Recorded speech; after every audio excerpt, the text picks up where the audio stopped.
Bravo, maestro Paco Cruz, te advierto. Ya llegó el maestro Paco Cruz, periodista de larga trayectoria, más de 47 años en el periodismo, autor de una larga lista de libros como Las Damas del Poder. Por cierto, hay que revisar el apartado de Martita Sagún de Fox, ya que estoy hablando de Vicente Fox, o de Margarita Zavala, ahora que le quiero hacer planteamientos a la presidenta. Ayer, pues no quise mancharme, pero traigo ahí un tema pues, que quiero abordar con la presidenta sobre los expresidentes, las damas del poder, el más reciente libro del maestro Paco Cruz, García Luna, el señor de la muerte, regáleselo a un amigo panista que tenga por ahí desbalagado para que conozca la perversidad del que fuera el superpolicía de Felipe Calderón.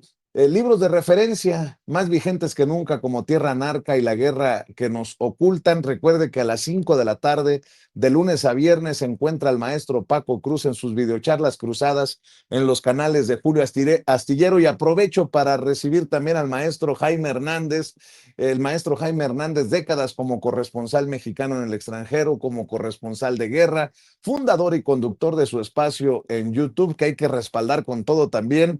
A la 1 de la tarde, no apto para cínicos, ahí está Jaime Gildi y la información honesta, sus opiniones a veces también controversiales, pero pues de eso se trata, que no nos quedemos callados, no apto para cínicos a partir de la 1 de la tarde.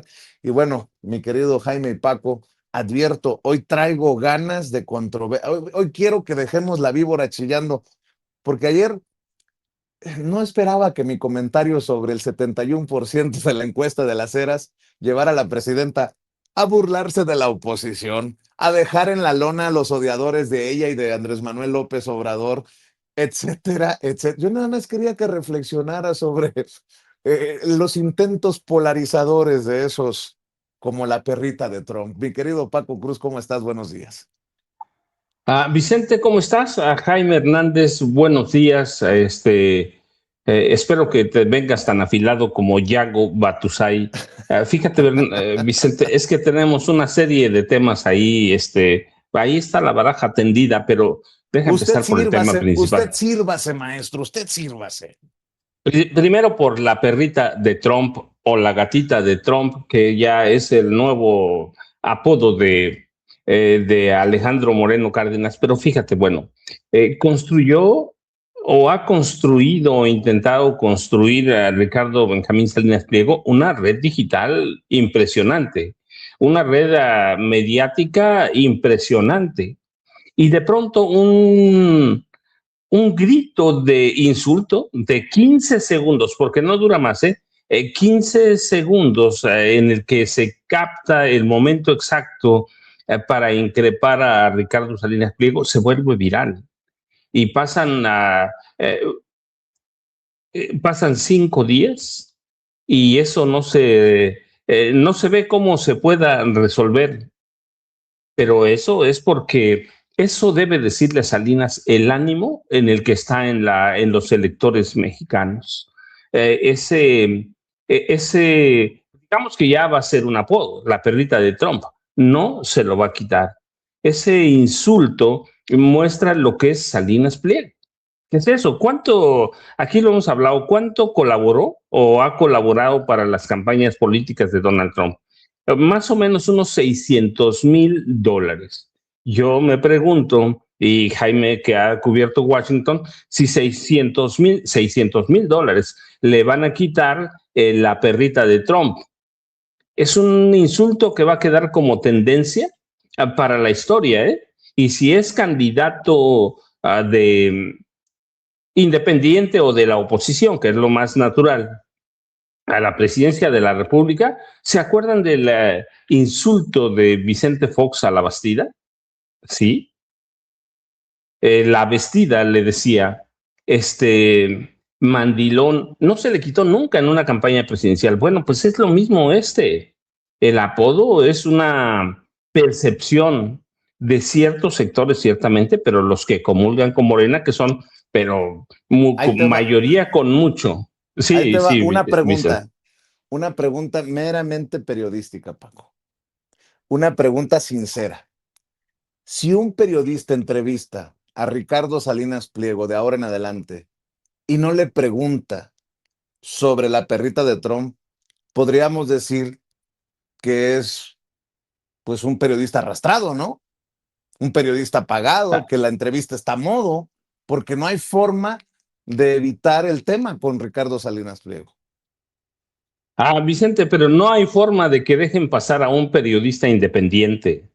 Salinas Pliego está acostumbrado a que se le arrastren los periodistas. Hay que ver a De la Micha y prácticamente todos los que trabajan con él. Jorge Fernández Menéndez, ¿tú crees que se va a atrever a hacer esa pregunta? No, la perrita de Trump es un insulto que llegó para quedarse, que llegó para decirnos lo que piensan los mexicanos de la derecha y la extrema derecha de este país. Y esos periodistas van a ser sumisos con Ricardo Salinas Pliego. No lo van a cuestionar, no nada. Bueno, ve la arrastrada que se puso Vicente Fox Quesada. Prácticamente este hombre que es un lunático, un demente, se le fue a poner de tapete. Se le fue a poner de tapete. Eso es lo que debemos esperar en los próximos meses y años, ver si logra despuntar Salinas Pliego a una candidatura presidencial. Todo el mundo en la derecha se le va a tender de tapete a Salinas Pliego. Claro, va a haber algunos sectores que no, pero todo el mundo se le va a tender. El PAN no tiene candidato. Todos están vinculados a casos horrendos de corrupción, a violencia. Nada más hay que ver, mire, estabas hablando de Andrea Chávez y esta arrastrada que le da a María Eugenia Campos Galván. Sí que es una de las precandidatas, no lo digo yo, lo dijo Jorge Romero Herrera. Ahí está Maru Campos. No se trata de los 2.500 millones de pesos que le han dado a la prensa para hacerle imagen a Maru Campos. Se trata de que Chihuahua es uno de los principales corredores para la producción de tráfico, la producción de drogas, producción y tráfico de drogas. Es uno de los estados más violentos de este país. Es un estado que no ha podido revertir esa imagen en el rubro de homicidios, por ejemplo. La delincuencia organizada está ahí como Pedro por su casa. Los delitos con violencia, delitos con armas de fuego, miedo a la violencia que hay en el estado de Chihuahua. Es decir, Chihuahua se ha colocado por encima de algunos estados que son violentísimos, Quintana Roo, Morelos, Sinaloa, por encima en condiciones de paz en este país. Así que es uno de los peores estados. ¿Cómo se lo quita? ¿Esa mujer qué le va a decir va a competir con Salinas Pliego? Claro, a Salinas Pliego es un ladrón abiertamente. Abiertamente, él nos ha vendido espejitos, pero si analizamos cómo hizo su fortuna, nos vamos a dar cuenta que lo hizo a través de qué. Primero del narcotráfico, no lo digo yo, Jaime Hernández, ahí tenemos su primera plana de Excelsior con Carla del Ponte. Lo dijo ella. Dinero del narcotráfico. Y luego, ¿cómo ha hecho su fortuna Ricardo Salinas Pliego? A través del chantaje, la extorsión, los acuerdos oscuros bajo la mesa con los presidentes de la República, empezando por Salinas, Cedillo, Vicente Fox, ahí está el chiquihuitazo. Entonces, es un hombre que tiene todo un pasado pesado, un pasado muy vulgar, que es lo que vamos a ver, pero todo mundo con todo eso se le va a tender de petate. De petate, ¿por qué? O de alfombra, como quieran decirlo. ¿Por qué se le va a atender? Porque igual no hay nadie, Vicente. No hay nadie. Cuando tú ves al PAN, ves una pobreza de precandidatos presidenciales. Pero igual si ves al PRI, hay otra pobreza de precandidatos presidenciales. Entonces, ¿qué van a hacer? Pues a ir con la perrita de Trump, y no importa que sea la perrita de Trump, va a ser su perra. Entonces, eso es lo que tenemos que ver. ¿Y eso qué sacó Ceci? ¿De dónde sacó eso Ceci? Perdón, maestro. ¿Y eso, Ceci?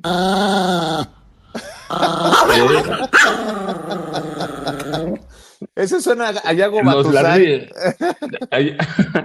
Jaime, te está haciendo Ceci competencia. Pero no, mira, la verdad es esa. ¿A dónde va la oposición? Qué bueno que entramos con ese promo, de la perrita de Trump, porque nunca se lo va a quitar Vicente y Jaime. Tenemos otros temas, pero ahí está el maestro Jaime, ahí los vamos a ir desmenuzando. Tenemos mucho tiempo, todavía una hora de aquí a que llegue la presidenta Claudia Sheinbaum Pardo, pero hay temas, incluido Irán y Estados Unidos, con ese preacuerdo. Vas arriba de una carta de intención, Vicente y Jaime, para empezar.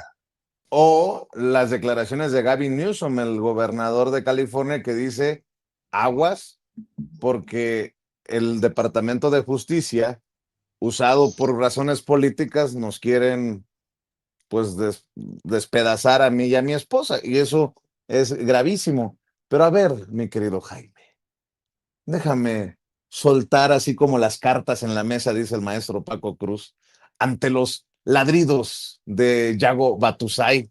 No puede ser otro más que Yago Batusay, ese que presentó Ceci hace un rato a la hora de irse a la perrita de Trump. A ver, que suene Ceci, que suene, por favor. ¿Qué dice la perrita de Trump? ¿Cómo suena? A ver.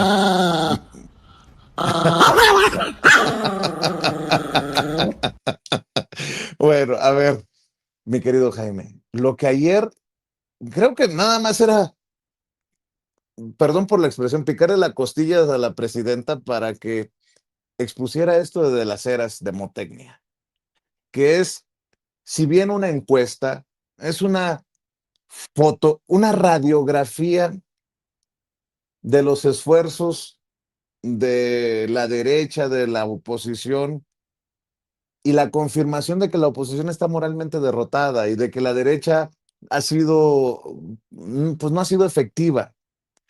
Cuando Andrés Manuel López Obrador saca a 2 años de su retiro 70% de aprobación, cuando la presidenta recupera lo que dicen que había perdido por el caso Rocha Moya, cuando aparece, de acuerdo a de las eras de Motecnia, el PRI por encima incluso del PAN, pero Morena con el 44% y con los aliados el 52%.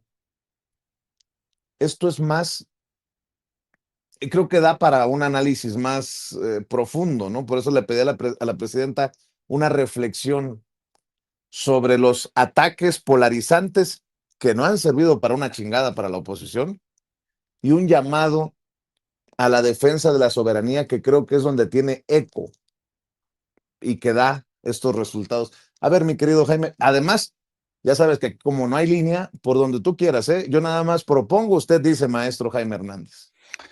Pues, yo creo que, qué bueno que le arrimaste ayer a la presidenta estas encuestas. Y como buena, por Claudia Sheinbaum es una política con mucho colmillo. Y cuando tú le arrimaste este tema, bueno, ella lanzó o ahora sí que se pasó, sacó la pelota del estadio, bateando este tema como lo sabía hacer Andrés Manuel y como lo sabía hacer ella. Bien, ella ha dicho, bueno, para que vean, seguimos estando en el ánimo del pueblo de México, incluso yo la gané por un punto, Andrés Manuel. Esto con tono divertido, ¿no? Más que otra cosa, porque ella admira profundamente al presidente de México.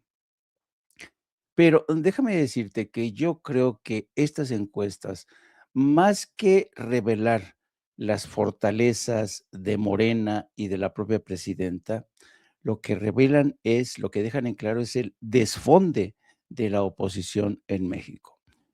Literalmente se han colapsado la oposición en México. Y esto te demuestra una vez más hasta qué punto el proceso de transformación de México ha cambiado sustancialmente el rostro del mexicano.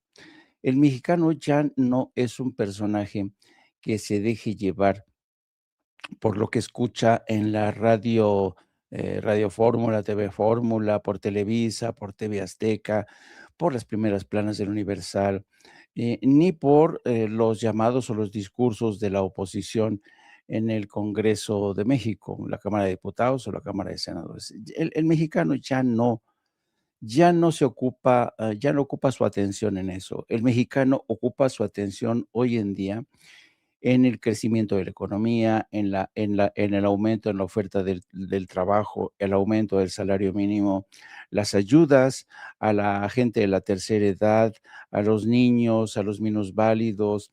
En eso es lo que se está fijando el ciudadano de México.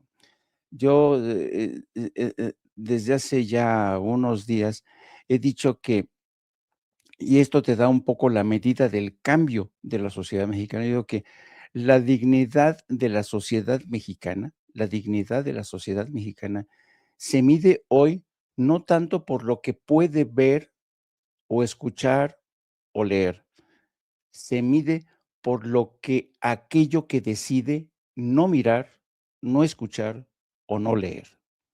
Es decir, ¿cuántos testimonios hemos visto de gente que dice: "No, yo Televisa dejé de ver hace mucho tiempo, Azteca, no, pues, yo ya no compro El Universal, yo ya no compro Reforma, no, no, no, no, ya no", ¿no? Y la inmensa mayoría de los ciudadanos ya se nutre básicamente de las redes sociales, siempre vemos a alguien con una, tableta, con un celular, informándose de lo que está ocurriendo en su país. Y esto te habla del cambio de fondo que se está experimentando. Y esto se refleja en la encuesta, porque podemos hablar, sí, de la popularidad de la presidenta, pero hay que hacer realmente extrapolar este resultado. ¿Por qué se da este aumento de popularidad? Claro, la presidenta tiene su mérito propio, pero la sociedad mexicana ya es una sociedad politizada, es una sociedad pensante. Yo creo que, el fenómeno, que esto formará parte de los ensayos y análisis, para la historia, que de hecho ya se pueden hacer. Programas como Sin Censura, que empiezan desde temprano, se han convertido en un fenómeno en que te aguijonea, ¿no? Te aguijonean, te hacen pensar, te reflexión, te estimulan, ¿no? Dicen: "Ah, chingado, yo no lo había visto, yo no lo había pensado de esta manera", pero cierto, ¿no? Entonces, este ejercicio cotidiano de las redes sociales, de programas como Sin Censura, que arrancan desde primera hora de la mañana, cuando la gente está preparando sus cafecitos, sus cosas para irse a trabajar, y mientras escucha Sin Censura, que la está obligando a pensar. Ya no es los programas de antes en que te decían: "El presidente de México, Gustavo Díaz Ordaz, entregó hoy unos diplomas a los niños de la secundaria, dijo hoy que el secretario de Educación Pública", que eran unos noticiarios aburridísimos, ¿no? Lo siguen siendo en el caso de Televisa. En el caso de Televisa, hemos visto cómo tenemos información de cómo una coladera en la avenida Circunvalación ha caído y un ciudadano se hizo daño. Televisa ha quedado reducida a reportar los baches, los choques, las manifestaciones, o sea, de aquella época que con Jacobo Zabludowski tuvieron la ambición de lanzarse Urbit et Orbi con Eco para cubrir convertirse en una especie de CNN, la competencia de CNN en español las 24 horas, pues eso fracasó, fue un fallido fracaso. ¿Por qué? Porque no entendieron que la comunicación tiene que ver muchísimo con contenido. Hoy en día, fenómenos como el de Sin Censura que empiezan a aguijonearle, te empiezan a hacer dar coscorrones para que reacciones, se han convertido en parte de este proceso de transformación. Y yo creo que también la gente que antes daba por sentado lo que le decía el PAN o el PRI, ahora disponen de una información que te muestran el alto contraste, es decir, mientras Televisa, mientras la radio, mientras los Loret de Mola, los Rivapalazos te dicen que Alito, líder del PRI, en los medios alternativos dicen: "Este es un ladrón, este es un criminal, este es tal y tal, y este es un montaje, y este es un intento de golpe de Estado". Y entonces yo creo que estamos ante una realidad que ha modificado radicalmente el punto de vista de los mexicanos. Y esto se traduce precisamente en este respaldo a Claudia Sheinbaum. No incondicional, no incondicional, porque ojo, el ciudadano de a pie no da hoy respaldo incondicional, ¿eh? Si fuera un respaldo incondicional, la presidenta tendría 100%, o sea, ¿no? Pero no, hay un margen que le dicen: "Señora presidenta, esto no me gustó, esto no me gustó", este fichaje de esta señora o de este señor no nos gustó, ¿por qué defiende tanto a fulanito? ¿Por qué permite que los chapulines siguen entrando? ¿Por qué el caso de Sergio Mayer? ¿Por qué el caso así, no? Entonces, yo creo que es una sociedad mucho más informada y por tanto mucho más exigente.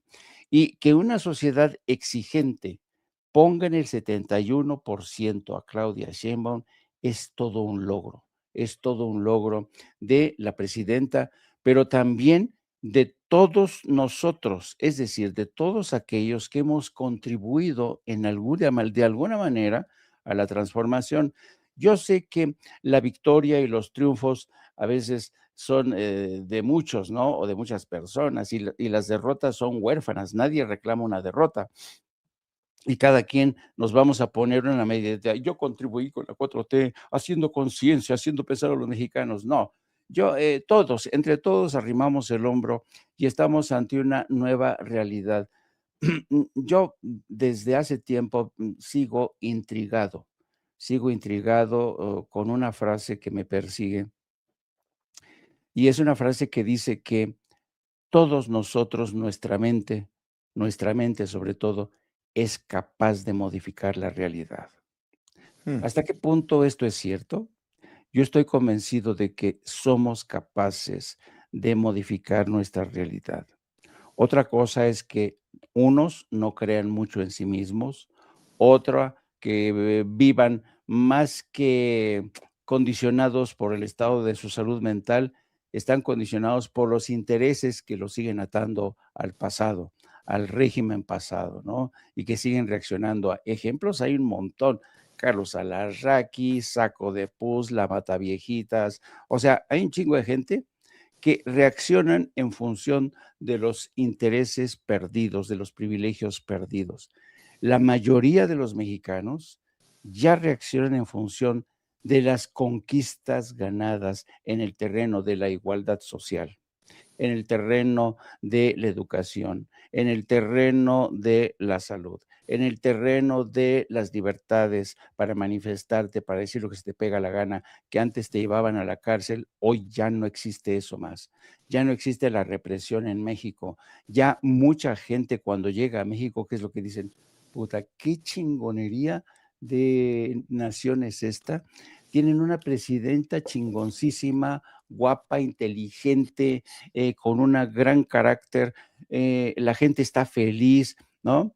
Todo eso se refleja en esta encuesta que tú, como siempre, querido Vicente, que eres colmilludo, le deslizaste a la presidenta para que la presidenta sacara la pelota del estadio.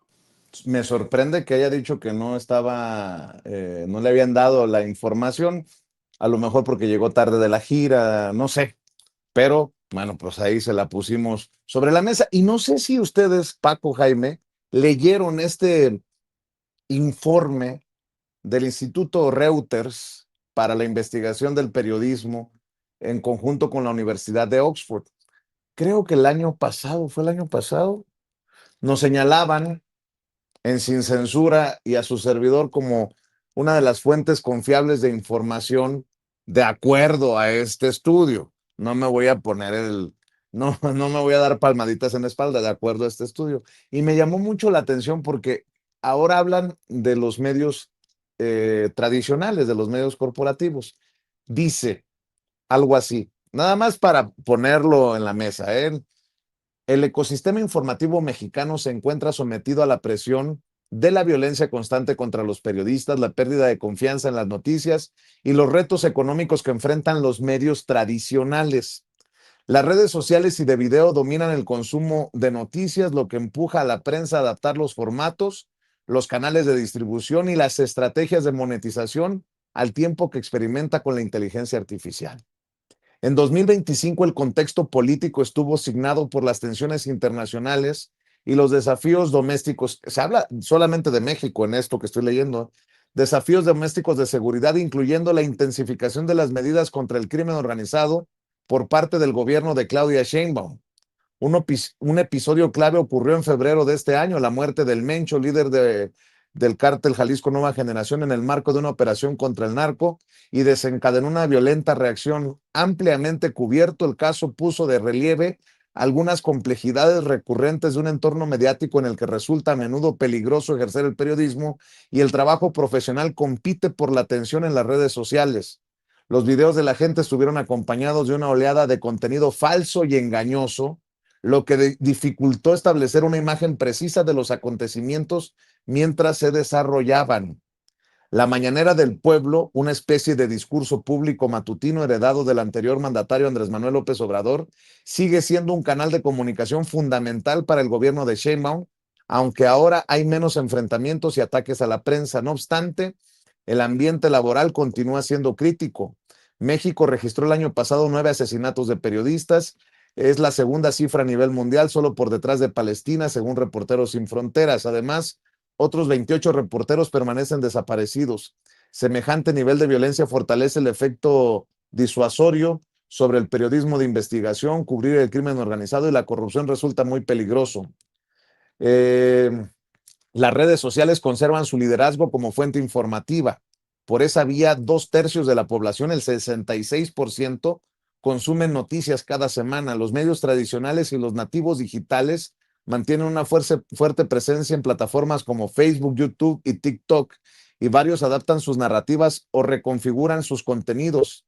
Los formatos audiovisuales son especialmente populares. La gran mayoría consume al menos un video informativo semanalmente. Spotify y en menor medida Apple representa una herramienta relevante para la distribución de programas radiales de larga duración y podcast diarios más breves como noticias de Televisa en más y las noticias del día MX de Infobae. Tras varios años de estabilidad, la confianza en las noticias ha caído 5 puntos porcentuales este año y se sitúa en apenas el 31%. Los creadores de contenido y los influencers de noticias desempeñan un rol importante en este contexto de erosión de la confianza en las instituciones. Para algunos usuarios son fuentes más auténticas y cercanas que los medios. Fíjese nada más lo que dice. Periodistas reconocidos como Carlos Loret de Mola de Latinus, Carmen Aristegui y Joaquín López Dóriga atraen una considerable atención en las redes, donde también han ganado popularidad los creadores e influencers que operan al margen de la prensa, algunos con afiliación política. Y sigo leyendo, es largo el estudio, pero me llama mucho la atención algo que se menciona en este estudio. A ver, déjeme ver si lo encuentro por aquí, nada más para ponérselo en la mesa a los maestros Paco Cruz y Jaime Hernández. Actitudes hacia la imparcialidad, dice. ¿Puede sobrevivir el deseo de noticias imparciales a las plataformas y a la polarización? Fíjense, el caso de México. A nivel mundial, la gente dice preferir noticias de fuentes que no tienen un punto de vista, solo la nota. Pero en México me llama mucho la atención. Contrario a lo que, por ejemplo, en Alemania, solo por mencionar un ejemplo, Alemania, el 64% de las personas dice preferir noticias de fuentes que no tienen un punto de vista. En México, solo el 20% no quiere puntos de vista, el 37%. Creo que en el continente americano, México es el país en donde la gente prefiere saber el punto de vista, la opinión de quien le está informando. Esto me llama mucho la atención. Ahora entiendo por qué la gente viene a Sin Censura, porque sabe que aquí no le vamos a dorar la píldora con que somos imparciales, somos objetivos, no tenemos opinión, solamente es la información. La gente, en otras palabras, en México busca la honestidad. Esto se los quería comentar, mi querido Jaime, mi querido Paco. Parecería a lo mejor tedioso para la gente que nos está viendo y escuchando, pero para el análisis es muy interesante. En México, de los países del continente americano, la gente prefiere que le informen con su punto de vista, que estemos claros nosotros en honestidad. A ver, yo pienso esto, es mi opinión, y tú decides si me ves o me escuchas. Me llamó mucho la atención, mi querido Paco. Nada más por no dejar Porque además lo andan cacareando los medios como Milenio, que es uno de los medios más confiables de acuerdo a este estudio, pero también lo andan cacareando en la televisora de la perrita de Trump, que porque también son mencionados en el estudio. Mi querido Paco, voy contigo. Vicente, Jaime, aquí hemos platicado mucho sobre la prensa mexicana, pero por ejemplo, el problema de este estudio comienza con un problema. Cuando dice que Carlos Loret de Mola es un profesional, sí, ya te enfrentas a un grave problema, porque eso quiere decir que quienes elaboraron este estudio, si conocen la realidad de la prensa mexicana, se hacen patos, por no decir una grosería. Si no la desconocen, es gravísimo, porque la prensa en este país, en las últimas 6 décadas, se corrompió abiertamente. Y cuando tú calificas como profesionales a esos viejos periodistas, dices, cuidado, cuidado, nada más. Hace rato hablábamos de Maru Campos. Hay que ver cuánto dinero les dio Maru Campos y les ha dado 2.500 millones de pesos. El problema con este tipo de estudios es que son muy parciales. Yo conozco otros estudios de la Fundación Reuters, sí. Este no lo conocía, apenas lo estoy abriendo y lo estoy leyendo, pero el problema es ese. Cuando dicen, es como decir, Raimundo Riva Palacio es un periodista profesional, o Sergio Sarmiento. Entonces, este estudio ya se está parando en que los periodistas profesionales están de ese lado, y se olvida de la corrupción en la prensa mexicana. La prensa mexicana corporativa, o la vieja prensa, como yo le digo, sigue siendo una prensa muy corrupta. Sigue siendo una prensa sin confianza. Y si por algo cobraron auge las plataformas informativas, YouTube, TikTok, es justamente porque hay una prensa mexicana muy mentirosa. Dice, se debaten entre hacer esto y otro. No se debaten. La prensa mexicana históricamente ha sido corrupta, por lo menos de 1938 para acá. Eso no quiere decir que no haya habido periodistas decentes. Ahí está Manuel Buendía, Julio Scherer García, Miguel Ángel Granado Chapa. Sí había como prietitos en el arroz, pero generalmente, bueno, pues aquí hemos documentado el yate de López Dóriga, pero no es el yate. Él recibía millones para otras cosas por abajo del agua, formaban empresas. Es decir, si tú haces un estudio en serio sobre la prensa mexicana, tienes que hablar de la corrupción de Loret de Mola, de sus montajes. No se trata de un montaje, son cualquier cantidad de montajes. Si hablas con él, estás exponiendo el primer motivo de la corrupción de este país, en la baja credibilidad de la vieja prensa, aunque ellos digan que gozan de algo de credibilidad. Si estás hablando de él, estás hablando de corrupción. Y en ese momento ya no puede ser parte de un estudio así serio. Si tú lo das como periodista serio, pues podemos hacer un resumen de todos los inventos, montajes y las mentiras de Carlos Loret de Mola. Pero al lado vas a poner entonces ¿a quién? A Joaquín López Dóriga. Igual, y la historia de Joaquín López Dóriga como informador en este país es una historia de corrupción. Aquí hemos platicado cómo lo salvan Margarita López Portillo y Carmen Romano Nolk, la esposa del presidente López Portillo, cuando estaba hundido en el fango. Hemos platicado de cómo viejos periodistas trabajaban, por ejemplo, con Durazo Moreno y comerciaban droga abiertamente o la consumían. Y si hablas de Raimundo Riva Palacio, pues tienes que hablar del priismo pleno. Su padre, gobernador de Morelos, tíos de él, gobernadores de Morelos, todos vendidos al PRI, todos vendidos al PRI. El abuelo de Loret de Mola, un asesino, gobernador de Yucatán. No hay un estudio serio sobre esa prensa vendida, aunque tenemos un libro de la prensa, sobre esa prensa vendida. Y cuando el Instituto Reuters, que hace también, hay que decirlo abiertamente, tiene estudios bastante serios, pero cuando tú metes a Loret de Mola, entonces dices, algo está pasando.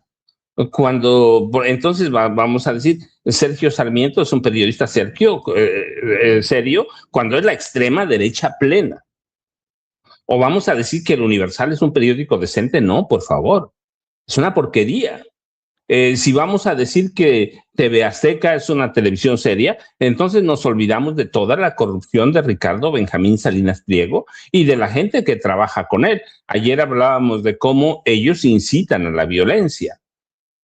Entonces, hay una cuestión muy cuestionable cuando hablas de prensa seria y metes el nombre, para empezar, el nombre de Loret, porque entonces todos ellos van a ser serios y todos nosotros vamos a ser, ¿qué? Pues son unos improvisados. No entienden todavía por qué las plataformas como Sin Censura han ganado espacios y se han metido allí. Vamos a decir entonces que a Emilio Azcárraga Gallán y su papá, Emilio Azcárraga mismo, y su abuelo, Emilio Azcárraga también, eran decentes. La prensa mexicana moderna, esa vieja prensa que hablamos, la prensa corporativa, se levantó sobre cimientos de corrupción. Y este informe ha sido, es muy generoso con ellos. Si algo destaca a Televisa es la corrupción. Acabamos de ver, por ejemplo, hace poco este trabajo documental de Denise Dresser, que es su reportera serie, sobre el PRI, cómo ocultó toda la corrupción de Televisa. Es un trabajo sobre la muerte del PRI, cómo ocultó toda la corrupción de Televisa en este país. Así que ahí yo lo que digo es, no puedes hablar de un estudio serio cuando metes a Loret de Mola ahí, pero lo que sí es interesante para mí, yo digo, y que es los resultados que se ven. 2018, toda esa vieja prensa seria, profesional, prácticamente le daba el triunfo o a Ricardo Anaya o a José Antonio Meade, incluidas las encuestas de Loret de Mola, seguramente las recuerdan, le daban el triunfo a ellos dos. López Obrador no pintaba. Los únicos que promocionaban o por lo menos publicaban notas de López Obrador eran las redes sociales. López Obrador lo decía, benditas redes sociales.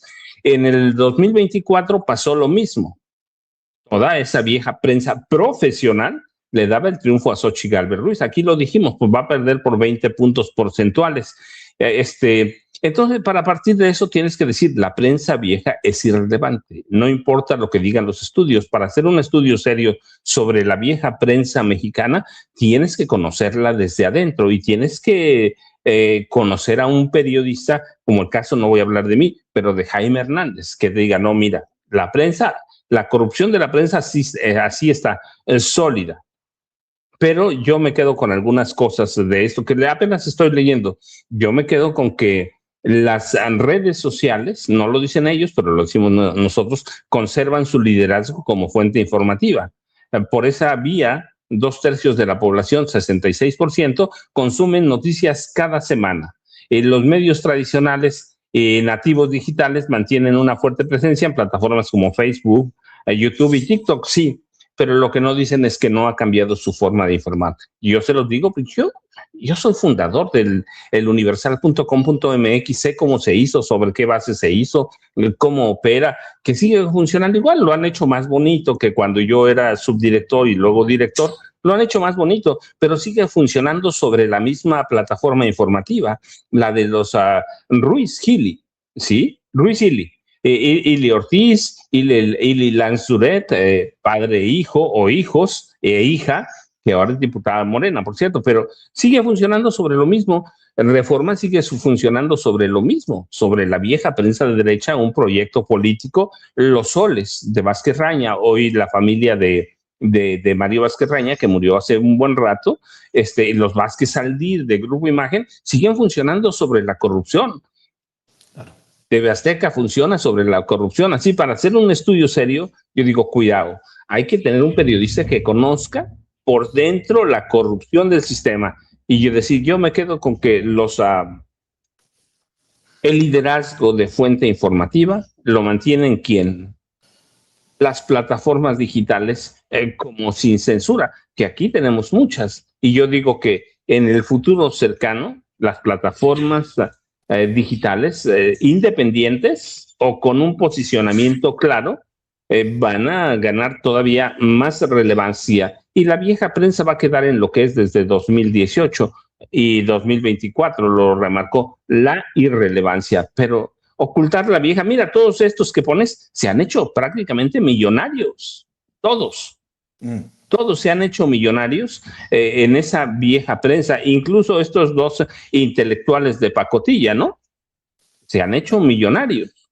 Uno con Carlos Salinas, el otro con Enrique Peña Nieto, y los otros más, bueno, pues yo te decía, López Dóriga, yo conozco su historia plenamente, y igual Jaime Hernández. Jaime Hernández ha contado cómo en esa ocasión ahí estaba borracho allá en el Vaticano, pero no se trata de sus cuestiones personales. El problema es que las cuestiones personales las cruzaron en esa línea de la ética y la decencia, y esa vieja prensa ni ha sido ética ni ha tenido decencia, pero Jaime tendrá muchas más cosas que decir porque crecimos en el mismo entorno, somos la misma generación, él vio la corrupción de esa vieja prensa por su lado, yo la vi por el mío y por el somos.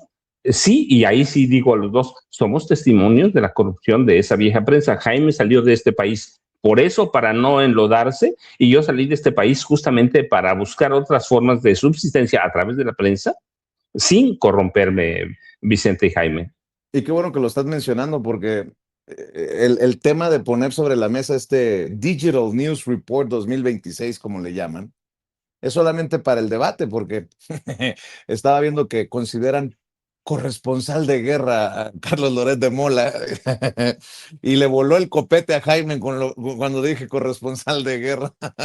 Pero bueno, a ver, es la primera vez que las redes sociales y las plataformas de video se convierten a nivel mundial en la principal fuente informativa. Muy malas noticias para la televisión, para la radio y sobre todo para los periódicos.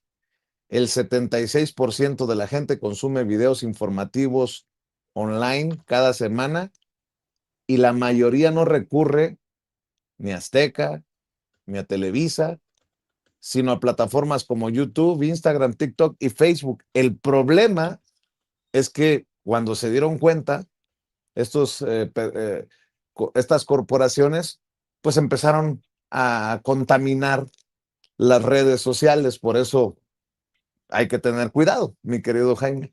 Pero por favor, arréglate el copete. Cuando dije corresponsal de guerra Loret, se te hizo así, se te movió el copete, mi querido Jaime. Pues yo básicamente coincido con el análisis del maestro don Francisco Cruz, y te voy a decir por qué coincido. Los gringos, los ingleses dicen que siempre hay que tomar ciertos estudios con un granito de sal, ¿no? Es decir, con cierto descreimiento, ¿no? Aquí hay que tomar este estudio con 1 kilo o 2 kilos de sal. Y te voy a decir por qué. Para empezar, este es un informe torticero. Así.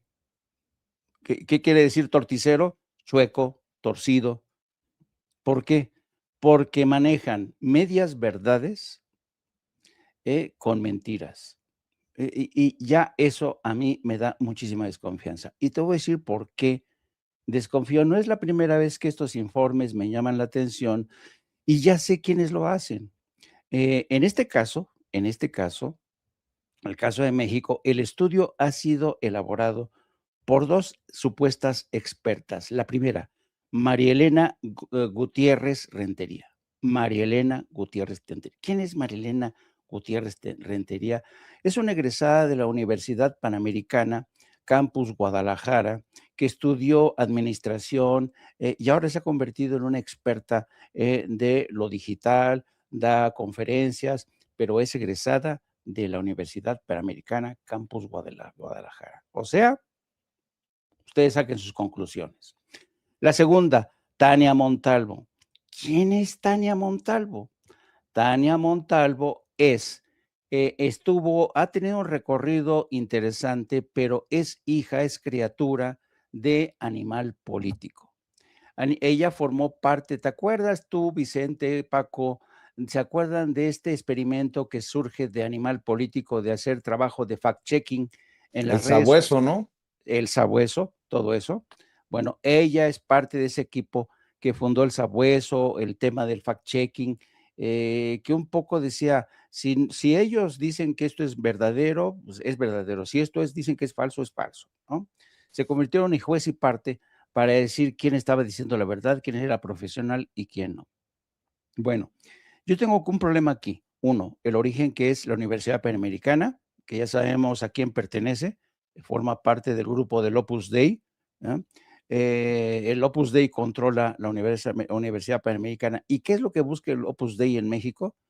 Pues hacerse con las capas herodianas, ¿no? Los líderes políticos, los líderes de comunicación. El Opus Dei le gusta que entre sus líderes estén gente reconocida, Joaquín López Dóriga, etcétera, etcétera, ¿no? Para que se den una idea cómo piensa el Opus Dei. Y luego tienen a Tania Montalvo. Tania Montalvo, criatura de Animal Político. El proyecto de Animal Político surge desde Washington porque mucha de la gente que participa en la formación de Animal Político va continuamente a Washington, empiezan un entrenamiento en temas digitales, porque el Departamento de Estado tenía muchos cursos de estos, iban, el proyecto del Departamento de Estado impulsando las nuevas tecnologías digitales era ampliar las cauces de la democracia, ¿no? Bueno, parte de ese proyecto, ¿en qué se tradujo? ¿Se acuerdan de la Revolución Árabe? Pues forma parte de esos experimentos que impulsó el Departamento de Estado. Cuando estalla el movimiento de la Primavera Árabe y se empieza a extender por todo el mundo árabe, y en Egipto le dan golpe de Estado, terminan con el mandato de los militares, y cuando el Departamento de Estado y el gobierno de Estados Unidos se dan cuenta de que los experimentos que habían impulsado a través de las redes sociales se habían ido demasiado lejos, eliminando a algunos de sus aliados importantes, como por ejemplo los militares en Egipto, porque gracias a la primavera árabe llegaron al poder la hermandad musulmana en Egipto. Y entonces los gringos dijeron, ¡ay, la hermandad musulmana! No, no, no, son yihadistas. Vamos a eliminarlos. Los eliminaron y volvieron a reinstalar a los militares en Egipto. Para que se den cuenta de dónde vienen estas cosas, ¿no? Entonces, yo por eso digo que es un informe torticero, en el que, por un lado, no pueden negar la realidad cuando reconocen que las redes sociales se han abierto paso, pero eso es algo que nosotros ya sabemos sin necesidad de que venga el Instituto Reuters a decirnos, está pasando esto, ¿no? Y luego, es muy extraño todo este fenómeno. Fíjense, yo no sé si ustedes, yo por eso, al igual que mi maestro, porque a don Francisco Cruz, a pesar de que yo soy más joven que él, pues por eso lo considero mi maestro, él tiene razón cuando dice que a veces los viejos tenemos esta ventaja de saber, entendemos por dónde andan los tiros, quién está detrás de esto, porque lo hemos vivido, ¿no? Y realmente hoy en día existen muy pocos proyectos que surjan del auténtico deseo de profesionalizar los medios, ¿no? El único, quizá, uno de los pocos, a lo mejor estoy siendo injusto, a ver, seguramente habrá otros, pero uno de los pocos proyectos, y esto casi no se sabe, uno de los pocos proyectos internacionales que surgen, les voy a decir cómo surge CNN, por ejemplo. CNN, yo no sé si ustedes sepan, CNN, este canal de 24 horas de televisión, fue fundado por Ted Turner, que por cierto acaba de morir. Cuando Ted Turner decide crear CNN, 24 horas, contrata a los más viejos y experimentados periodistas en el ámbito de la investigación, la producción televisiva, el reporteo, todo, los más viejos, algunos ya jubilados.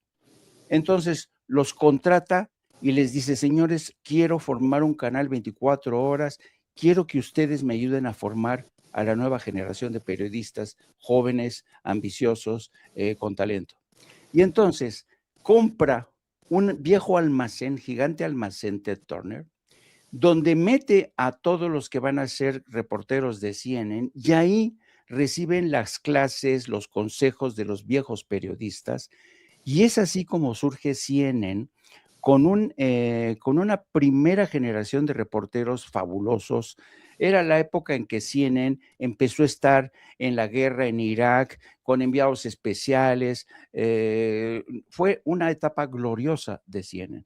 Después CNN se corrompió, ahora mismo el capital sionista lo está comprando, porque saben que CNN, pues, y Donald Trump por eso odia a CNN, pero a donde voy es que muy pocas veces ha habido un intento aquí en México de realmente crear un medio que disponga de medios, entrenar reporteros, buscar la profesionalización de los reporteros. No, ahora muchos han sido formados, crean fama, Aristegui, Loret de Mola, en los grandes, y además están en consonancia con muchos de los designios del Departamento de Estado de Estados Unidos.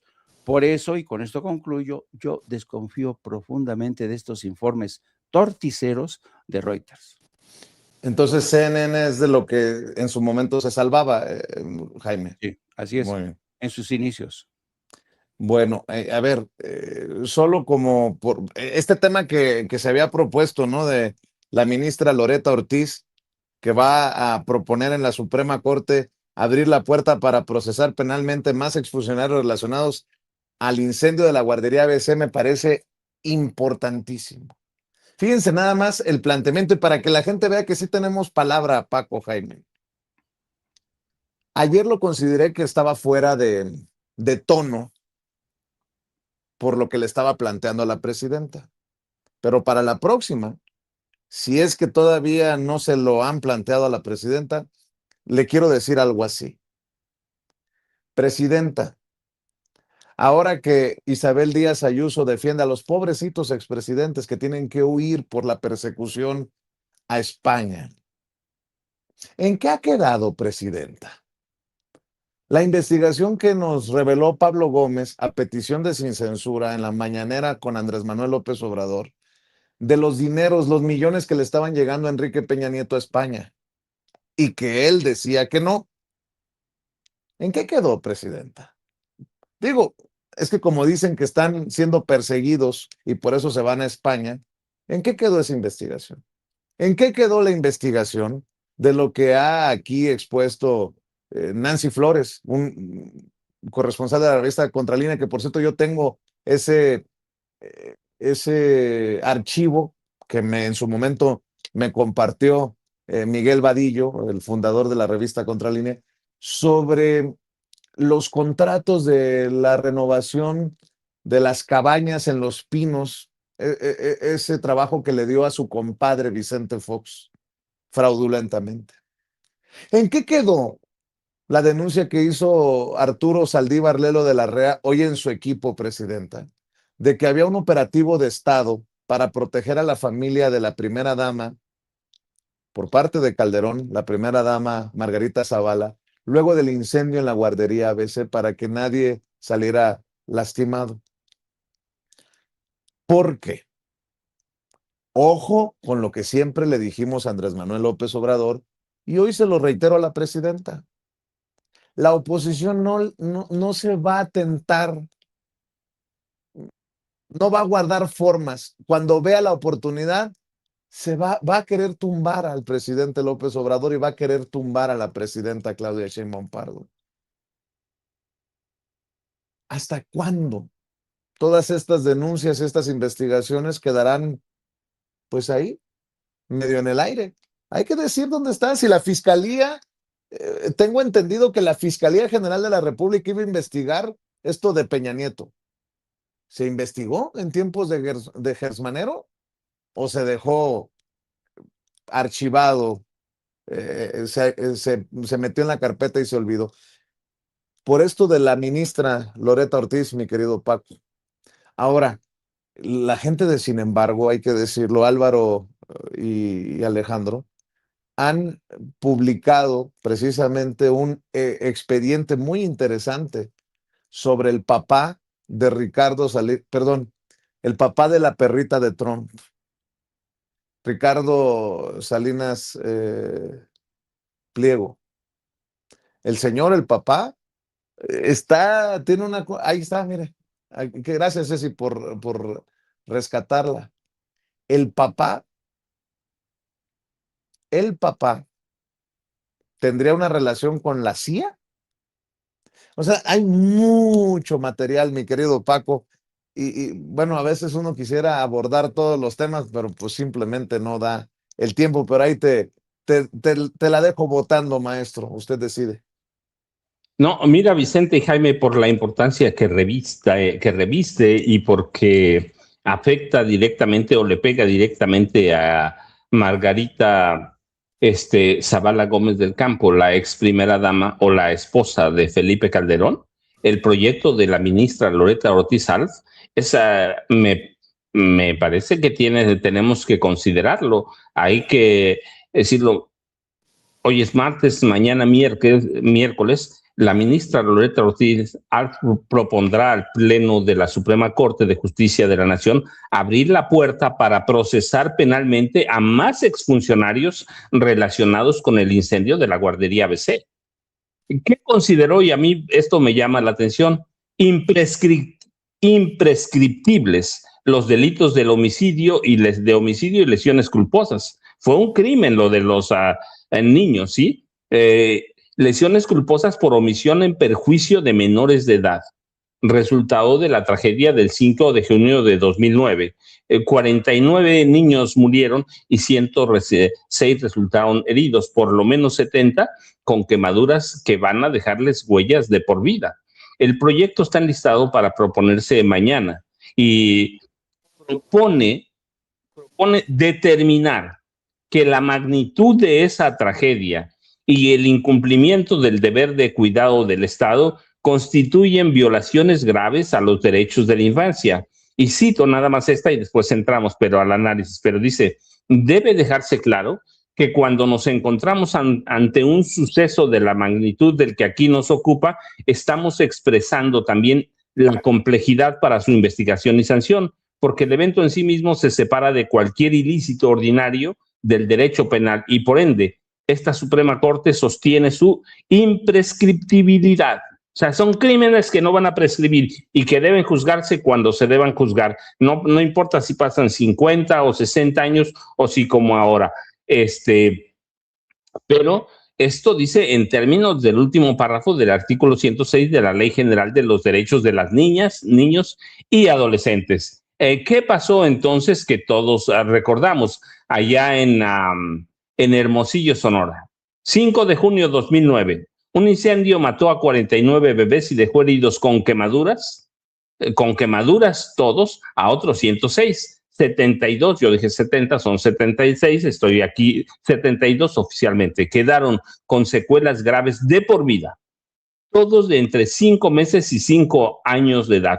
¿Y qué pasó después? Apenas se confirmó la noticia del incendio, la mano de la primera dama, Margarita Zavala Gómez del Campo, se extendió con todo el poder presidencial o una operación de Estado para proteger a varios innombrables que tenían responsabilidad en el incendio, empezando por su prima Marcia Matilde Altagracia Gómez del Campo Tonela, socia principal y fundadora de aquella estancia infantil e hija del empresario Roberto Gómez del Campo Laborín, tío de Margarita Esther, y por tanto su prima. Y al mismo tiempo prima de Lourdes Laborín Gómez del Campo, esposa de José Eduardo Robinson Burs Castelo, en aquel momento gobernador de Sonora. Entonces, cuando la ministra abre la puerta para advertir que no prescriben este tipo de delitos, pues tienes que tener en cuenta a Margarita Zavala Gómez del Campo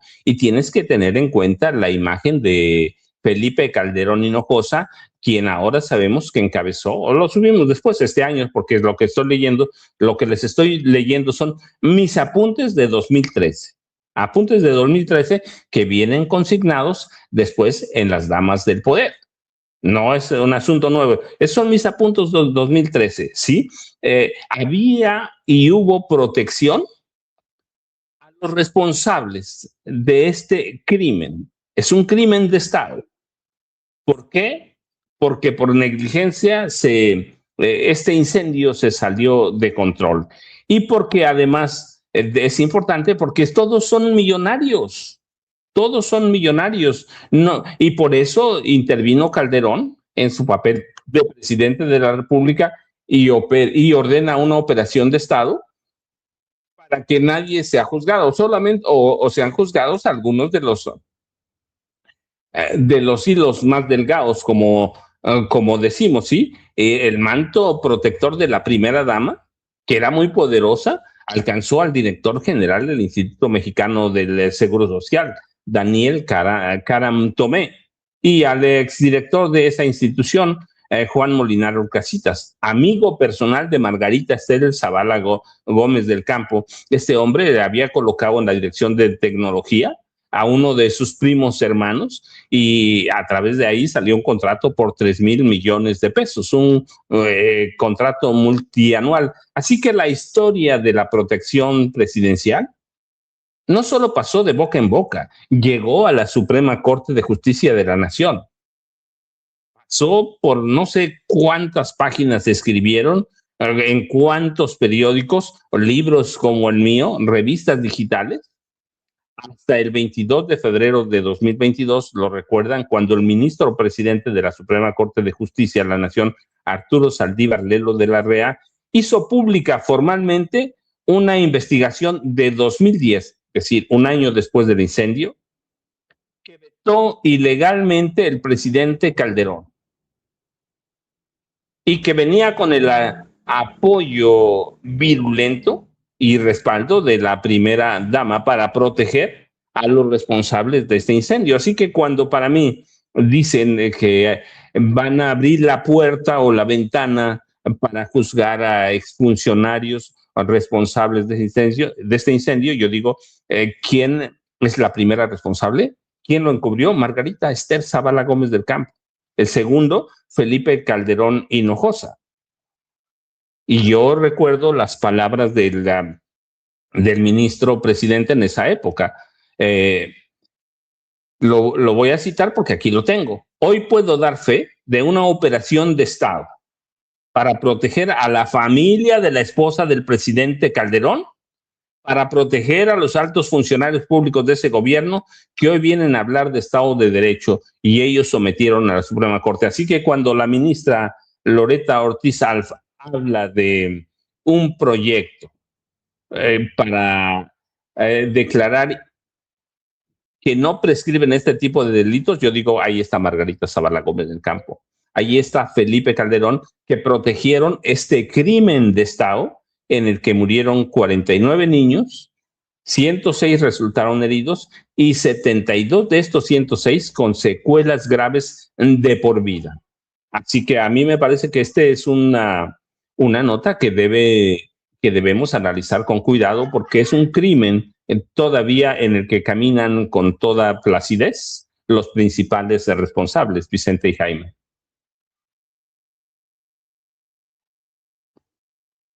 Me da la impresión como que salió Vicente, se salió del sistema Vicente, Jaime, pero bueno, está la mesa servida, tenemos los asuntos, tenemos todavía más, los dirigentes de Morena acaban de presentar ayer la solicitud de juicio electoral, lo hicieron a nivel local todavía, pero de ahí eventualmente va a llegar al Tribunal Electoral del Poder Judicial de la Federación por todo el cochinero que hubo en las elecciones del domingo pasado en Coahuila, Jaime. Pero tú tienes la mesa ahí como siempre, Jaime. Pues gracias, maestro Paco. Seguramente, Vicente, una de dos, o fue a servirse un cafecito o anda cortejando a, ya sabes que este es muchacho, es el niño perdido, ya no tiene remedio. ¡Mentira! Pero en fin, ¿qué le vamos a hacer? ¡Mentira! Ay, luego, Te estaba oyendo tras bambalinas, fíjate. Sí. Oye, no, fíjate que me gustaría, sabes, por deformación profesional yo no dejo de leer las columnas, por más asquerosas que éstas sean. Y hoy me llamó la atención la columna que publica Francisco Moreno, este hombre que nos prometió, que prometió quemar a los morenacos, a la gente de Morena en el Zócalo con leña verde. No sé si te acuerdas, Paco, Vicente.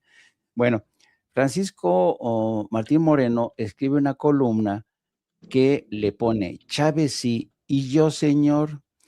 Detrás de este titular, ¿qué hay? Bueno, básicamente esta columna sostiene que Andrés Manuel López Obrador está muy agobiado porque cree que es muy posible que dentro de poco lleguen helicópteros, equipos especializados de las fuerzas militares de Estados Unidos y lo secuestren para llevárselo a Estados Unidos. Insinúa eso, ¿no? Insinúa eso. Y es una especie de alegoría de mal gusto, de muy pésimo gusto, y para que vean de qué manera describe a la gente que se ha beneficiado la 4T, les voy a leer solamente 2 párrafos pequeños, ¿no? Para que vean esta forma que tiene este personaje de ver a la gente de la 4T. Dice: querido Padre Celestial, si le regalamos dinero a los pobres sin ninguna intención oculta, créeme, es porque no saben hacer nada. Son como animalitos que o les acercas la comida o se mueren de hambre al no poder valerse por sí mismos. ¿Qué hacer con asnos que escriben su nombre con faltas de ortografía? Híjole, o sea, para que veas en qué categoría les dice asnos, animales a la gente de la 4T que recibe dádivas del gobierno de la 4T a cambio de su respaldo político. Bueno, hagamos un lado. Luego dice, se supone que aquí está hablando López Obrador, ¿no? Él lo está interpretando. Y dice, aquí sigue López Obrador, según Francisco Martín Moreno. Dice, Santo Dios de los mortales, si escuchaste las plegarias de Hugo Chávez y te lo llevaste a la eternidad para que no asistiera al desastre de la revolución bolivariana, entonces, Dios mío, si aceptas que te he sido fiel y leal, hazme el favor de venir por mí, sobre todo porque no resisto el ruido ensordecedor de los helicópteros. ¿Me entiendes, verdad? Siéntame a un lado de tu trono de nubes, pues yo no quiero vivir ni un segundo más para constatar con insoportable dolor en qué se convertirá mi soñada e idolatrada 4T. Invítame, si quieres, el hecho de padecer la tragedia del escandaloso fracaso del sueño de mi vida.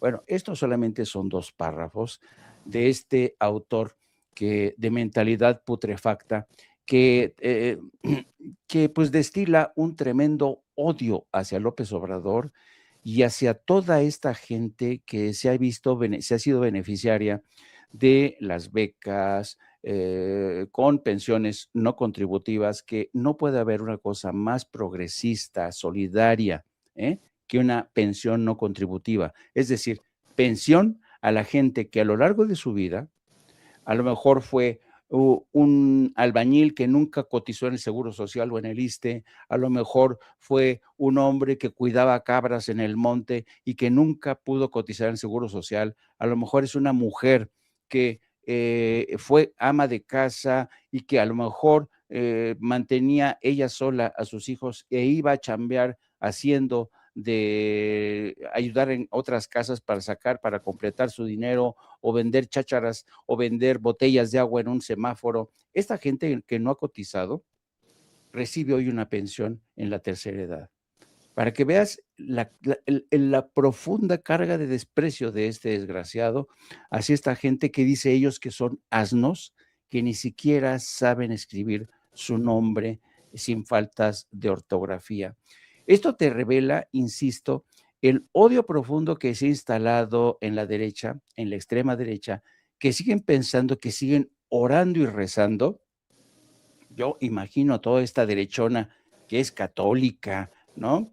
Que si la pasa rezando, Diosito, por favor, que venga Trump, como a esta señora, ¿se acuerdan? Que vimos que decía, Trump, ven por nosotros, ayúdanos, Trump, ¿no? Y un último apunte, porque él insinúa que la gente que recibe estas pensiones lo hace a cambio de su lealtad partidista, para que cuando vengan las elecciones, por eso se dice, no, yo les di estas pensiones, pero sin exigir nada a cambio. Les recuerdo, señores de la derecha, que todos ellos militan en el catolicismo más radical, que las limosnas, las ayudas, el consuelo que muchas veces ofrece la Iglesia Católica, dicen que ellos ayudan sin mirar a quién, no. Ellos les dan un trozo de pan, algo de comer, les dan los confortan en su desesperación, pero a cambio no piden nada. Claro que piden algo, les piden su alma. Así es que toda transacción de la derecha va a ser de este tipo. Así es que no me venga, señor Francisco Martín Moreno, con este cuento de que Andrés Manuel espera a cambio de esas pensiones la lealtad eterna de esa muchedumbre a la que tanto desprecia usted. Esta quizá es la nueva economía, una economía sustentada en principios humanitarios, solidarios. Antes México era una fábrica de pobres, hoy México es una fábrica de seres que por lo menos ya tienen la asistencia del Estado, que se ha convertido en el gran subsidiario de aquellas carencias, de aquellas injusticias que trajo consigo el neoliberalismo. Así es que mejor cállese usted el hocico, señor Francisco Moreno, que tiene usted muchísimo pasado y la cola muy larga. Bueno, perdón, pero es que a mí me cabrea muchísimo cuando esta gente desde la derechona habla con tal desprecio de la gente que hoy recibe sus pensiones, que a veces les permiten a mucha gente comprar medicamentos, darse un gustito, pagar sus pasajes para ir a trabajar, para chambear, ¿no? Como esta señora que vende agua en los semáforos y anda con su pato, con la camiseta de la selección nacional y su niño. No, es que de verdad el desprecio de este personaje, Francisco Martín Moreno, lo ha vuelto realmente un odiador de clase impresionante. Pues yo creo que es de uno de los que les dio chorrillo con la encuesta de las eras, ¿no? El 70% de aprobación de Andrés Manuel. Yo no sabía que para escribir columnas se tenía que poner borracho o marihuano uno. Luego de leer ese cabrón dije, si no la sabe controlar, que no la consuma. Sí, Pero, sí. oigan, a ver, y mentiras, no, yo ya sé que andas hablando a mis espaldas, me levanté tantito a unos asuntos ahí, pero ya sé que andan hablando a mis espaldas. A ver, dicen que el fútbol no es Habla político. Jaime. Estaba a punto de hablar mal de ti, Vicente, pero oye, escuchando al maestro Jaime dije, bueno, que siga él. Y conociéndole la miradita, digo yo, ya sé quién. Mentira. El que me sopló fue Yago Batusay. A ver, oigan, el fútbol y la política. Digo, no sé si la gente se dio cuenta. Vaya situación que tuvieron que atravesar los seleccionados de Paraguay. De Uruguay. De Uruguay, perdón. Sí, perdón. Gracias, Paco. Los detuvieron no sé cuánto tiempo los recibieron con revisión. Qué bueno que Marcelo Bielsa, el director técnico, hasta en protesta se tomó una foto, la foto oficial, agachado. El tema de Irán, que ayer dio junto a Nueva Zelanda tal vez el mejor partido del Mundial, 2-2 en Los Ángeles, y en las gradas hubo hasta madrazos entre los que quieren el cambio de régimen y aquellos que están en solidaridad con Irán en tiempos de guerra. Y súmale, vele sumando, ¿no? O sea, hay muchas cosas muy interesantes que van más allá del campo de juego, ¿no? Me llamó mucho la atención cómo este mundial nos está dejando también muchos temas para abordar, pero qué tristeza que seleccionados de un equipo latinoamericano como el de Uruguay, pues tengan que vivir lo que están sufriendo, o tengan que sufrir lo que están sufriendo muchos paisanos y paisanas, muchos hermanos migrantes, ¿no? En un país en el que pues están, no sé, lo veía las imágenes, miren nada más esto, miren nada más esto. Son estrellas del fútbol y tratados con la punta del pie por quien se supone es el anfitrión. Válgame Dios. Mi querido Paco, mi querido Jaime, antes de que cierren con sus comentarios, recuerde a las 5 de la tarde la videocharla cruzada con el maestro Paco Cruz en los canales de Julio Astillero, pero antes a la 1 de la tarde, no apto para cínicos en el canal del mismo nombre que dirige el maestro Jaime Hernández. Mi querido Paco. Como ya no, para que no nos gane la presidenta, quien piense que el fútbol no es política, hoy es política abierta. Y Gianni Infantino está entregando el fútbol no solo a la comercialización, sino a la política nazi de Donald Trump. Infantino se está levantando como un nazi. Yo recuerdo por los videos que veo, por todas las grabaciones, ni Hitler en la Alemania nazi, en los Juegos Olímpicos, se comportó como Donald Trump. Hay que ver nada más todo eso.